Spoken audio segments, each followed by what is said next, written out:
Hi ಎಲ್ಲೋ ಎಲ್ರಿಗೂ ನಮಸ್ಕಾರ. ರಚನಾ creative cooking ಚಾನಲ್ಗೆ ಸ್ವಾಗತ. ಈ ರೈಸ್ ಬಾತ್ನ ಮಾಡೋದಕ್ಕೆ ಒಂದು 10 ನಿಮಿಷ ಇದ್ದರೆ ಸಾಕು. ಯಾವುದಿದು ರೈಸ್ ಬಾತ್ ಅಂತೀರಾ? ಇದು ಗೀ ರೈಸ್ ಅಂತನಾದ್ರು ನೀವು ಹೇಳ್ಬೋದು, ಇಲ್ಲ ಕೋಕೋನಟ್ ರೈಸ್ ಅಂತನಾದ್ರು ಹೇಳ್ಬೋದು. ಮೊದಲಿಗೆ ಒಂದು ಸ್ಟವ್ ಮೇಲೆ ಕುಕ್ಕರ್ ಇಟ್ಕೊಂಡು ಅದಕ್ಕೆ ಒಂದು 5ರಿಂದ 6 ಸ್ಪೂನ್ ತುಪ್ಪ ಹಾಕ್ಕೊತಾ ಇದ್ದೀನಿ.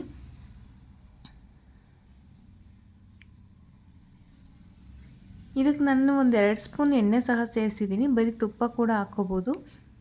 ಈ ಎಣ್ಣೆ ತುಪ್ಪ ಎರಡು ಬಿಸಿ ಆದಮೇಲೆ ಇದಕ್ಕೆ ನಾನು ಒಂದು ಕಾಡೆ ಏಲಕ್ಕಿ, ಒಂದು ಇಂಚು ಚಕ್ಕೆ, 3 ಲವಂಗ, 2 ಏಲಕ್ಕಿ,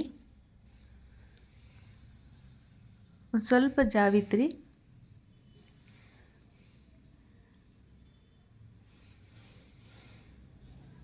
ಸ್ವಲ್ಪ ಜೀರಿಗೆ ಹಾಗೂ ಸ್ವಲ್ಪ ಸೋಂಪು ಹಾಕಿದ್ದೀನಿ. ಒಂದು ಅರ್ಧ ಸ್ಪೂನ್ ಹಾಕ್ಕೊಂಡ್ರೆ ಸಾಕಾಗುತ್ತೆ. ಹಾಗೂ ಒಂದು ಸ್ವಲ್ಪ ಕಸೂರಿ ಮೇಥಿ ಹಾಗೂ ಒಂದು ಪಲಾವ್ ಎಲೆನ ಮುರಿದ್ಬಿಟ್ಟು ಹಾಕ್ಕೊಂಡಿದ್ದೀನಿ.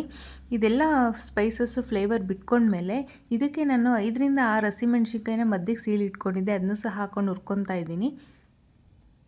ನಂತರ ಒಂದು ಮೀಡಿಯಮ್ ಸೈಜ್ ಈರುಳ್ಳಿನ ಸ್ಲೈಸ್ ಮಾಡಿರೋದು, ಇದನ್ನು ಸಹ ಚೆನ್ನಾಗಿ ಫ್ರೈ ಮಾಡ್ಕೋಬೇಕು.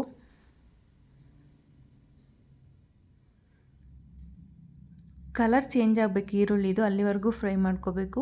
ಇದಕ್ಕೆ ನಾನಿಲ್ಲಿ 1.5 ಸ್ಪೂನು ಶುಂಠಿ ಬೆಳ್ಳುಳ್ಳಿ ಪೇಸ್ಟ್ನ ಹಾಕ್ಕೊಂಡಿದ್ದೀನಿ. ಹಸಿ ವಾಸನೆ ಹೋದ್ಮೇಲೆ ಇದಕ್ಕೆ ನಾನು ಪುದೀನ ಮತ್ತು ಕೊತ್ತಂಬರಿನ ಸ್ವಲ್ಪ ಸೇರಿಸ್ಕೊಂಡಿದ್ದೀನಿ. ಇದನ್ನು ಹಾಗೆ ಚೆನ್ನಾಗಿ ಹುರ್ಕೋಬೇಕು. ನಂತರ ಒಂದು ಅರ್ಧ ಬೌಲ್ನಷ್ಟು ಹುಳ್ಳಿಕಾಯಿನ ಕಟ್ ಮಾಡಿ ಇಟ್ಕೊಂಡಿದ್ದೀನಿ, ಅದನ್ನೂ ಸಹ ಹಾಕ್ಕೊಂಡಿದ್ದೀನಿ.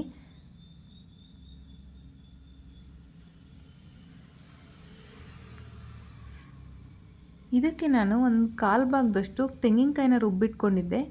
ಇಲ್ಲಿ ಹಾಲನ್ನ ತೆಗ್ದಿಲ್ಲ, ತೆಂಗಿನಕಾಯಿ ಪೇಸ್ಟ್ ಇದು, ಅದನ್ನು ಕೂಡ ಹಾಕ್ಕೊಂಡಿದ್ದೀನಿ. ಚೆನ್ನಾಗಿ ಕುದೀತಾ ಇದೆ ನೋಡಿ.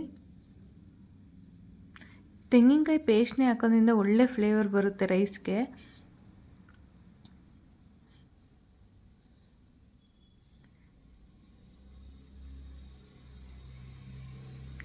ಇದೆಲ್ಲ ಆಯಿಲೆಲ್ಲ ಬಿಟ್ಕೊತ ಬರುತ್ತೆ, ಚೆನ್ನಾಗಿ ಹುರ್ಕೋಬೇಕು.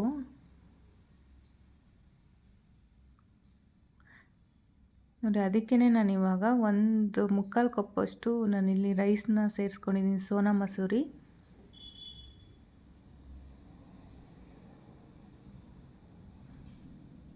ಹಾಗೆ ಮಸಾಲ ಜೊತೆ ರೈಸ್ನ ಸಹ ಹುರ್ಕೊಂಡು ಬಿಸಿ ನೀರು ಹಾಕ್ಕೊತಾ ಇದ್ದೀನಿ, 1.5 ಕಪ್ನಷ್ಟು, 1:2 ರೇಷಿಯೋ. ಅದಕ್ಕೆ ನಾನು ಇವಾಗ ಪುಡಿ ಉಪ್ಪನ್ನ ಸೇರಿಸ್ಕೊತಾ ಇದ್ದೀನಿ.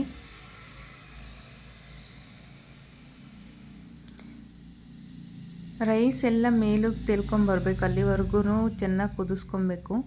ಈಗಲೇ ಮುಚ್ಚಿಡಕ್ಕೆ ಹೋಗಬಾರ್ದು.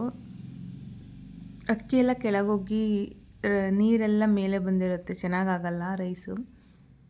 ನನಗೆ ಇನ್ನೂ ಉಪ್ಪು ಬೇಕು ಅನ್ನಿಸ್ತು, ಇನ್ನೊಂದು ಸ್ವಲ್ಪ ಆ್ಯಡ್ ಮಾಡ್ಕೊಂಡಿದ್ದೀನಿ.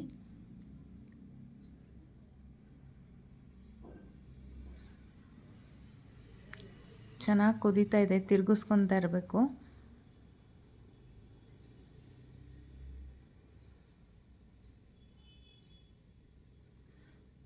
ಈಗ ಅಕ್ಕಿ ಎಲ್ಲ ಮೇಲೆ ಬಂದಿದೆ. ಈಗ ಕುಕ್ಕರ್ ಲಿಡ್ನ ಮುಚ್ಚಿಡೋಣ. ಒಂದು 3 ವಿಷಿಲ್ ತೊಗೊಂಡಿದ್ದೀನಿ. ಈಗ ಆಗಿದೆ, 3 ವಿಷಿಲ್ ತೊಗೊಂಡಿದ್ದೆ ನೋಡಿ, ಎಷ್ಟು ಚೆನ್ನಾಗಾಗಿದೆ. ಒಂಚೂರು ತಳ ಹತ್ತಿಲ್ಲ. ಈಗ ಒಂದು ಸರ್ವಿಂಗ್ ಬೌಲ್ಗೆ ಶಿಫ್ಟ್ ಮಾಡ್ಕೊಳ್ಳೋಣ.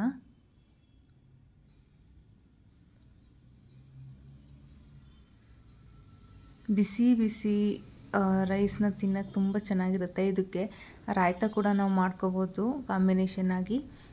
ನೋಡಿದ್ರಲ್ಲ, ನೀವು ಸಹ ಟ್ರೈ ಮಾಡಿ, ತುಂಬ ಚೆನ್ನಾಗಿರುತ್ತೆ. ಹೇಗೆ ಬಂದಿತ್ತು ಅಂತ ಕಮೆಂಟ್ ಮಾಡಿ. Thank you.